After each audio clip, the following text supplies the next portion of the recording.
Assalamualaikum warahmatullahi wabarakatuh. Selamat pagi teman-teman. Waalaikumsalam warahmatullahi wabarakatuh. Waalaikumsalam warahmatullahi wabarakatuh. Pagi. Oke, kabarnya kalian pada sehat semua kan? Alhamdulillah sehat. Alhamdulillah sehat. Alhamdulillah. Oke, karena kalian pada sehat semua nih, pada pertemuan kita pagi hari ini, kita akan membahas tentang pengembangan soft skill, lebih tepatnya itu tentang public speaking gitu ya. Nah, sebelum kita masuk ke pembahasan tentang public speaking atau pengembangan skill, mungkin lebih tepatnya kita perkenalan dulu ya, biar kita tuh lebih saling mengenal dengan dekat gitu. Kan ada pepatah mengatakan tak kenal maka tak sayang gitu ya. Oke, mungkin langsung aja perkenalan dari aku ya. Perkenalkan, namaku Melinda Nawa Firdausi, asalku dari Probolinggo, Jawa Timur. Nah, sekarang ini aku bertepatan kuliah di Universitas Brawijaya, angkatan 2021. Untuk jurusannya sendiri yaitu Fakultas Perikanan dan Ilmu Kelautan, gitu. Salam kenal semua. Mungkin bisa dilanjut teman-teman nih.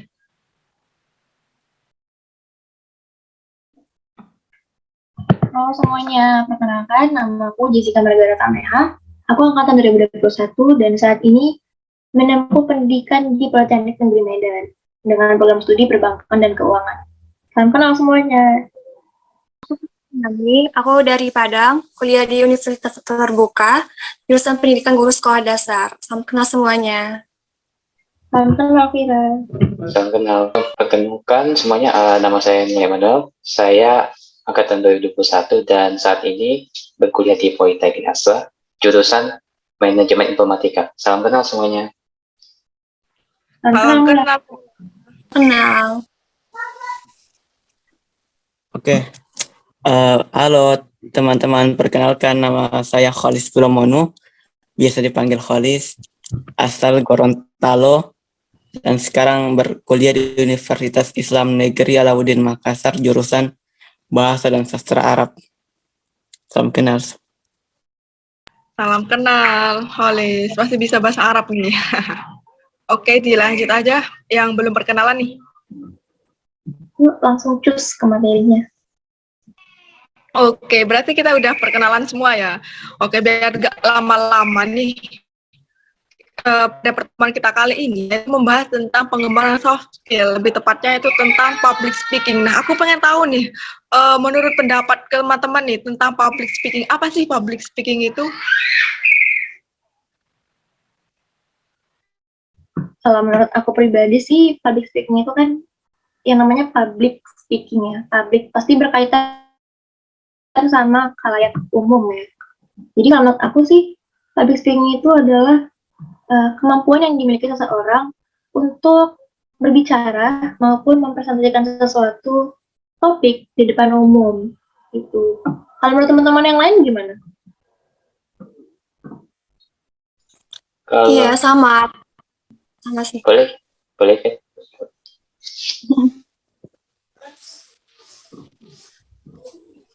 Oh, berarti setuju ya sama pendapat aku? Iya, setuju. Kemampuan kita ngomong di depan umum untuk meyakinkan seseorang. Gitu. Iya, benar.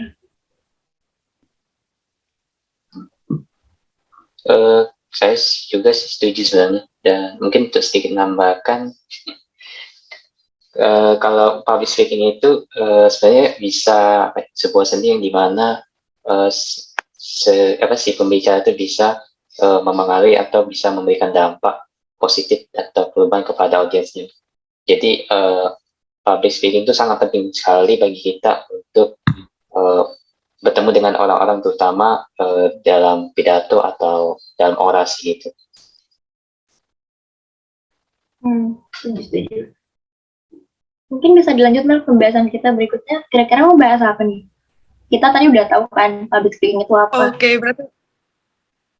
berarti benar banget ya tentang public speaking gitu ya. Kalau menurut aku sendiri tuh ya, public speaking bagaimana cara kita atau bagaimana kita tuh bisa berbicara di depan umum gitu ya. Contohnya aja nih, pertemuan kita kali ini. Nah, ini mungkin contoh sederhana public speaking gitu ya.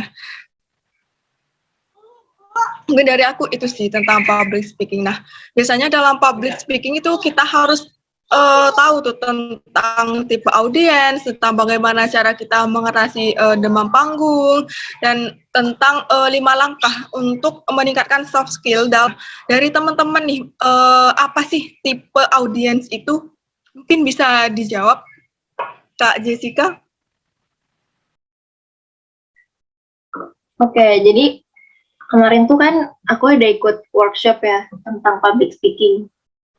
Nah, jadi speakernya itu ngejelasin kalau di dalam public speaking itu pasti sangat penting kan untuk mengenali tipe-tipe audiens gitu. Jadi dalam public speaking itu ada 5 tipe audiens pada umumnya, yaitu yang pertama ada the sheep. Nah, jadi tipe the sheep ini ada menganggap speakernya itu sebagai satu-satunya orang yang paling mengerti mengenai materinya gitu. Jadi the sheep ini menganggap speakernya itu ibaratnya kayak dewa gitu. Nah, kelemahan tipe the sheep ini adalah mereka itu harus diberi arahan yang jelas, sejelas-jelasnya gitu. Karena mereka nggak suka nunjukin kemandirian sama kreativitasnya mereka gitu. Terus tipe yang kedua ada the hard shot. Jadi tipe the hard shot ini mereka bisa dengan cepat menangkap isi dari materi gitu. Mereka juga yang cerdas dan aktif juga kalau misalnya dalam public speaking gitu. Tapi satu kelemahan dari hardshot ini adalah mereka suka nantang speakernya gitu. Jadi misalnya udah selesai nih kan, udah buka sesi tanya jawab, si tipe dahsyat ini nanya ke speakernya, Kak kira-kira gimana ya gini. Tapi kalimat yang digunakan dalam bertanya itu dia buat serumit mungkin gitu loh. Jadi kan speakernya, ya namanya manusia pasti ada kelemahan ya. Pasti speakernya bingung gitu loh. Jadi dia suka menantang si speakernya gitu loh. Karena dia mau menunjukin keahlian dia sebagai audiens gitu. Terus kalau misalnya nanti jawaban dari si speakernya itu sesuai sama ekspektasi si tipe dahsyat ini, dia bakal komplain dan ngasih masukan gitu sama speakernya gitu. Terus tipe yang ketiga ada the clown. Nah, tipe yang the clown ini mirip kayak social butterfly gitu, dimana dia suka berinteraksi dan mudah bersosialisasi dengan siapa saja, mudah beradaptasi juga di tempat-tempat baru gitu. Jadi tipe the clown ini mudah dimotivasi dengan memberikan sedikit perhatian saja gitu. Jadi enak sih kalau misalnya kita public speaking terus dapat tipe the clown gitu. Terus yang keempat ada the sniper. Dari namanya aja kita udah tahu ya kalau ini buruk. Jadi tipe the sniper ini sering dianggap egois gitu. Kenapa egois? Karena mereka tuh selalu cari-cari kesalahan dari si pembicaranya gitu. Mereka cari-cari kesalahan dari si pembicaranya itu hanya untuk menunjukkan keahlian mereka gitu. Terus ya tipe yang kelima, tipe yang terakhir itu ada the unwanted panelist. Nah, jadi tipe yang terakhir ini mereka itu seringkali mencoba untuk memperpanjang pemaparan materi, memperpanjang presentasinya hanya dengan menceritakan pengalaman pribadi mereka gitu. Jadi misalnya nih udah sesi tanya jawab kan, terus si tipe yang di unwanted panelist ini nanya ke speakernya, Kak kira-kira ini gini bla bla bla gitu. Terus speakernya udah jawab nih, udah. Terus dia nanya lagi, Kak kira-kira ini gini. Habis itu dia nyeritain pengalaman pribadi dia tentang materi yang disampaikan gitu. Jadi kan waktu bakal habis sama si tipe ini aja kan. Makanya tipe di unwanted panelist ini sering sekali dianggap mengganggu presentasi gitu, mengganggu public speaking. Karena otomatis pasti audiens lain juga merasa terganggu kan. Masa waktu habis di dia aja. Masa waktu audiens lebih banyak daripada waktunya si speaker gitu. Makanya kalau misalnya aku pribadi sih, aku lebih suka tipe the clown ya. Karena dia bakal nunggu semua materinya selesai gitu. Habis itu baru dia bertanya. Dan pertanyaannya juga ya normal-normal aja gitu. Nggak kayak si sniper sama di unwanted panelist tadi. Gitu teman-teman. Itu sih yang aku tahu dari tipe-tipe audiens. Oke, mantap banget nih Kak Jessica. Tipe audiens itu ada 5 ya. Yang pertama ada the sheep, ada the house, ada the clown, the sleeper, dan terakhir yaitu ada the unwanted panelist. Itu ya berarti tentang tipe audiens. Oke, untuk kita sendiri, untuk Kak Jessica sendiri berarti milih tipe yang clown gitu ya, di mana suka berinteraksi dan bertanya di akhir kalimat dan mudah dimotivasi dengan sedikit perhatian seperti itu ya Kak Jessica. Iya, bener banget. Mungkin lanjut aja nih, setelah kita membahas tentang 5 tipe audiens, nah selanjutnya kita tuh akan membahas cara mengatasi demam panggung tentang public speaking. Oke, bisa dilanjut aja Kak Mula, mungkin bisa dijelaskan tentang bagaimana sih cara kita mengatasi demam panggung ketika kita tuh melakukan public speaking seperti itu. Oke, baik Kak Melinda, terima kasih.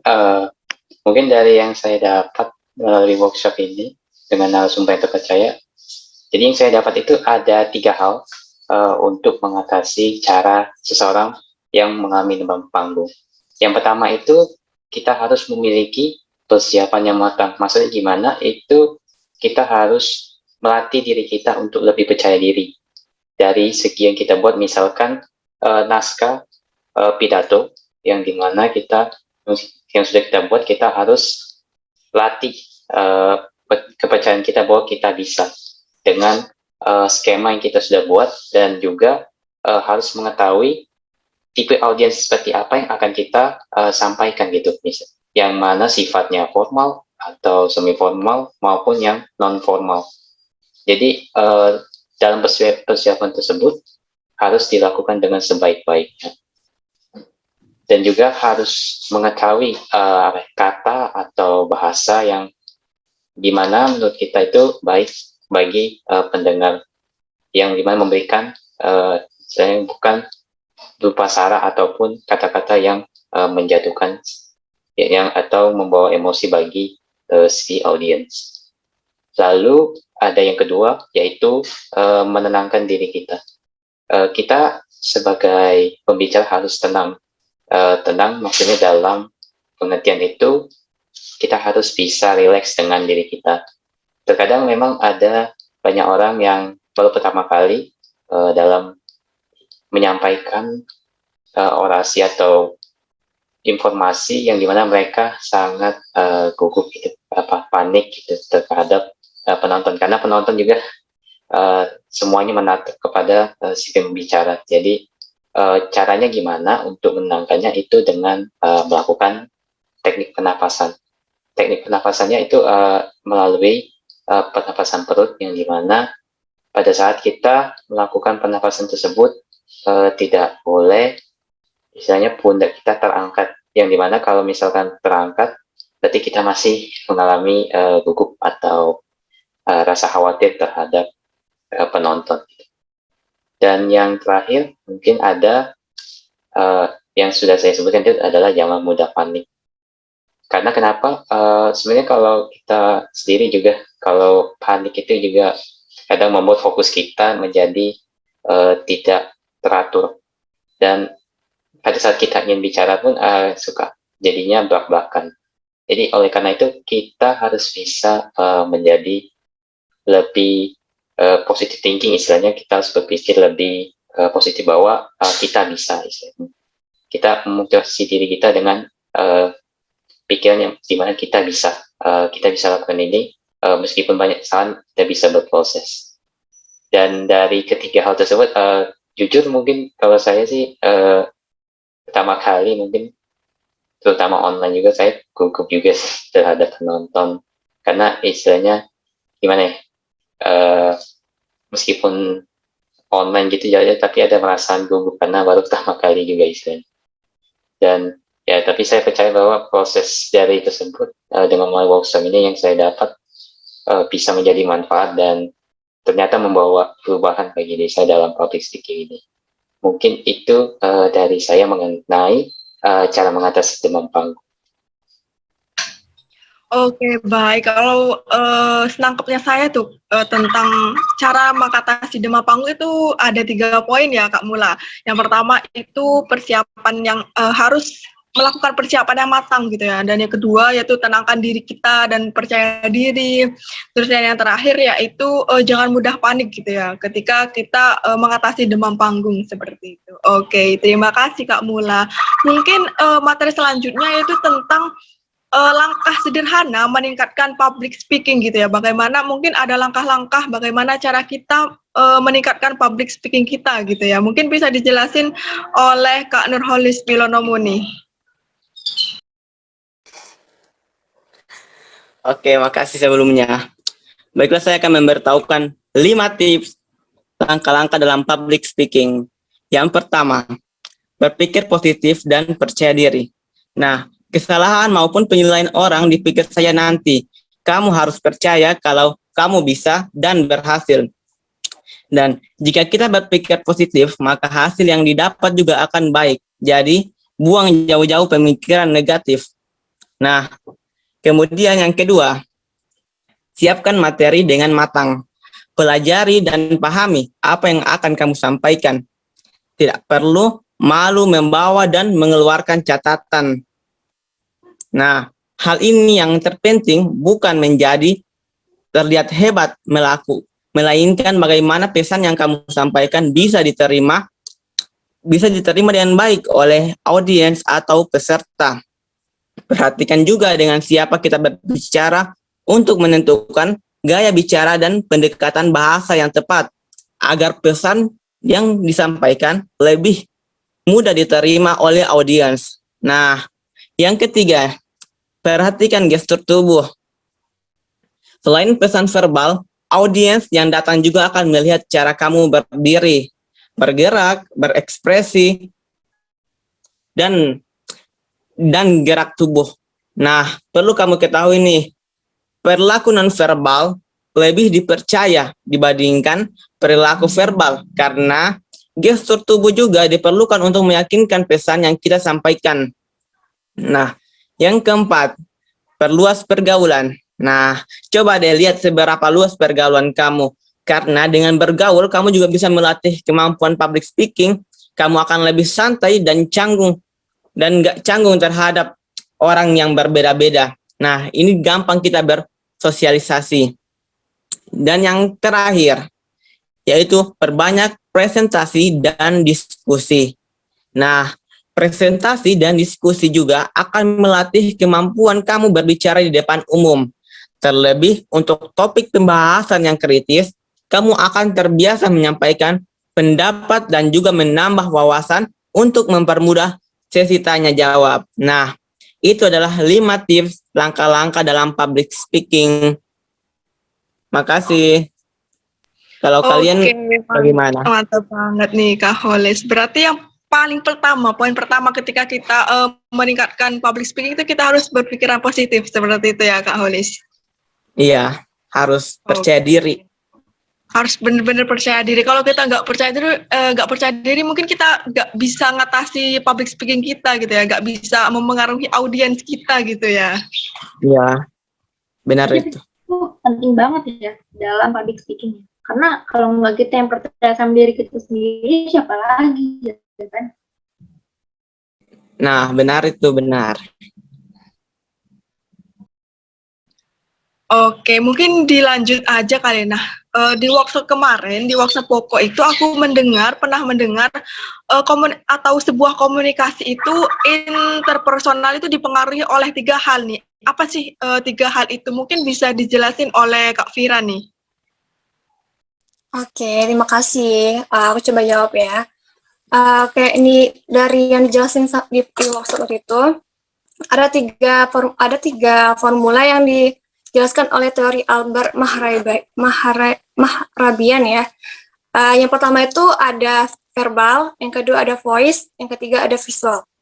Dimana verbal itu dari kategori dari pembagian diagramnya itu ada 7%-nya, dan vokal itu ada 38% dan visual itu ada 55%. Dari kita lihat ya kok bisa ya 55% itu masuk ke visual. Jadi ketika kita public speaking itu yang pertama kali yang dilihat oleh para audiens kita itu adalah penampilan. Dari penampilan itu misalnya kita saat harus berpakaian rapi dan sopan tentunya ya. Kalau kita berpakaian kayak acak-acakan aja ya, walaupun materi yang akan kita sampaikan itu bagus, tapi pas orang ngelihat kita itu kok aneh ya, kok nggak rapi gitu ya. Jadi orang tuh kayak nggak peduliin gitu. Jadi kalau kita udah rapi, udah pernah penampilannya tuh ya berwibawa gitu ya, jadi orang tuh bakal tertarik gitu sama apa yang akan kita sampaikan nanti gitu. Kalau kalau kayak di workshop Poco kemarin kan, speakernya itu penampilannya rapi, abang itu kakaknya tuh pakai kemeja, pakai jas gitu ya, lagi jadi lebih berwibawa gitu kalau dia lagi nyampein materinya. Coba kalau dia pakai kaos oblong aja, jadi kita kok dia ngapain ya, jadi kayak gitu loh, kayak nggak tertarik gitu jadinya kan. Jadi emang penampilan itu lebih berpengaruh pertama dari voice dan dari verbal yang tentang materi yang mau disampaikan. Kayak gitu. Penampilan itu penting banget. Kayak gitu teman-teman.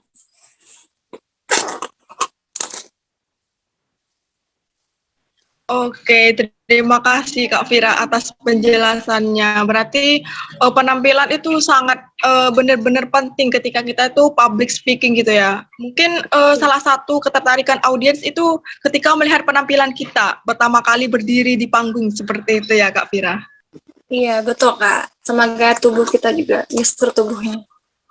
Oke, berarti ini pembahasannya sudah semua gitu ya tentang bagaimana 5 langkah tentang pengembangan soft skill kita dan bagaimana tipe audiens tentang public speaking gitu ya. Mungkin selanjutnya kita tuh membahas pengalaman pribadi kita nih tentang public speaking gitu ya.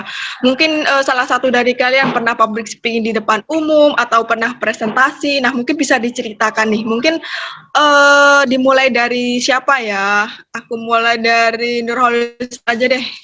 Baik, terima kasih. Pengalamanku aku pernah memberikan kayak sebuah materi atau sebuah kajian lah itu mengenai gender. Nah, di situ aku pertama dulu pahami dulu materinya, kemudian harus juga percaya diri yang tadi aku sampaikan langkah-langkah dalam public speaking. Nah, di situ pertama sekali aku public speaking, dan namanya juga manusia ya, pasti masih mempunyai kesalahan, masih ada hilafnya. Tapi menurutku nih ya, dalam public speaking itu seru banget. Kita bisa sharing-sharing antar audiens, antar pemateri. Kemudian kita bisa juga mendapatkan pemahaman yang lebih luas lagi, pemahaman antara, nah ini nih, aku nih nggak tahu apa ini gender, terus ada nih audiens yang ngasih tahu ini begini, otomatis aku juga tahu tentang apa sih itu gender ini. Nah, itu pengalamanku. Kalau kalian apa? Aku mau cerita deh. Oke, mungkin bisa dilanjut siapa nih? Oh, Jessica ya. Oke, lanjut aja. Jadi beberapa minggu yang lalu kami kan ada tugas nih dari dosen. Tugasnya itu presentasi tentang materinya itu tentang komunikasi gitu. Jadi kan materi yang aku pilih itu tentang komunikasi verbal kan. Jadi ini aku udah yakin bisa deh. Aku udah dalamin materinya. Terus pas aku presentasi kan, ternyata aku tuh ngomongnya cepet banget, kayak rel kereta api. Sampai itu malu banget karena mungkin aku gugup juga ya, karena kayak itu pertama kalinya aku ngejelasin, memaparkan materi gitu di depan dosen sama di depan teman-teman aku juga gitu. Jadi kayak teman-temanku yang lain tuh pada komen, bagus sih, bagus, keren, tapi kamu ngomongnya kecepatan gitu. Jadi yang kamu sampaikan itu nggak terlalu jelas gitu, nggak terlalu bisa ditangkap gitu isinya gitu. Jadi di situ ya satu sisi aku bangga ya, 50% bangga, tapi 50% lagi kecewa sih, karena ya kenapa gitu aku ngomongnya kecepatan gitu. Jadi kan teman-temanku audiens kan nggak bisa nangkep materi yang aku sampaikan gitu kan. Gitu sih kalau aku. Oke, berarti pengalaman tentang public speaking kalian nih beda-beda gitu ya. Mungkin lanjut tentang pengalamanku nih tentang public speaking gitu ya. Nah, kalau aku sendiri pernah public speaking di depan umum, waktu itu tepatnya di Pare, Kediri, di Jawa Timur. Nah, waktu itu aku lagi kursus gitu ya, kursus bahasa Inggris di Pare. Nah, dalam kegiatan belajar itu ada namanya public speaking tentang bahasa Inggris gitu ya.